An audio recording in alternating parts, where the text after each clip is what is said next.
The Central Intelligence Agency's headquarters in Virginia is one of the most secure and secretive compounds in the world. About 10 miles outside of Washington, D.C., it's where thousands of CIA officers work to protect against foreign threats. The oldest structure on its campus is a 4-story Georgian revival-style house whose inhabitants and history may surprise you. Olivia Gazis has the story. When buying a house on 30 wooded acres in Northern Virginia, the last thing you might expect to get is a nosy neighbor. But when Margaret Scattergood and Florence Thorne moved into their new home, they got even more than they bargained for. An entire campus full of spies. So this is actually the front entrance of the house. Correct. CIA officer Janelle Nasis has been the home's historian. We tried to make sure that we didn't impede or encroach on their life too much. We tried to consider them sort of a part of our organization while letting them live their lives very separately at the same time. The women lived in the house for over a decade until the U.S. government came knocking. This is the headquarters of the Central Intelligence Agency of the United States government. One of the reasons we really liked this property was because it's got the Potomac on one side that kind of cuts you off, again, for that safety, surrounded by nature, and they really liked how close it is to D.C. Back to Margaret and Florence. I understand that they actually caught wind first that the CIA was considering buying this land and reached out. Can you tell me about that? They made sure that they got ahead of it. They met with people from the U.S. government and created a deal, basically, a plan where they would sell their estate, but they would get to live here. And so, as crazy as it sounds, we had this family, these 2 women and sometimes their family members, living on our secure compound. Now, who is this? This is me and Aunt Marge. Nick Blanchet, the great-grandnephew of Margaret Scattergood, was one of them. In his 30s, he lived with his Aunt Marge on the property. Do you have a favorite memory? Yes, I really enjoyed tea time, which was sherry time for Aunt Marge. She liked to have her glass of sherry. And he recalled intimate family moments. This is your wedding. Yeah, and Aunt Marge, we were helping her get to her seat. All with the CIA right next door. It was a beautiful place, completely private, but I think the CIA could tell what was going on. What made you think that? Because of the CIA. Now, it was a different time. They weren't spying on them? No. We have officers who still remember Margaret and talk of her, and it was just friendships. A committed Quaker, Scattergood helped refugees in France during World War I, and then crisscrossed the U.S. in a Ford Model T. After she met Thorne, the two fought for workers' rights at the American Federation of Labor.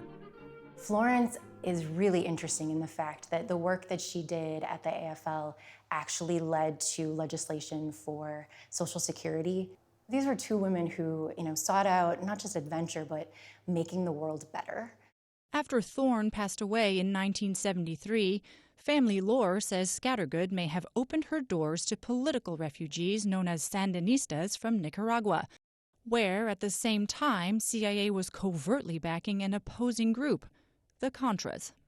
There are rumors that Sandinistas showed up at the CIA. We don't have any records of them actually coming onto the compound, but it wouldn't surprise me if Margaret was helping people that she thought needed help. When Scattergood passed away in 1986, CIA officially took over the house and its grounds. On occasion, on beautiful days like today, folks can come out here. For about a decade, CIA Deputy Director David Cohen told us, it went to the dogs. It became the location for our canine unit. They had obstacle course outside, and then in the house we would plant fake explosives for the dogs to identify and find. The house fell into disrepair until a senior officer intervened and had it renovated from top to bottom. Upstairs, what used to be bedrooms now look more like boardrooms. A family kitchen, now fit for professionals, and some things stayed original.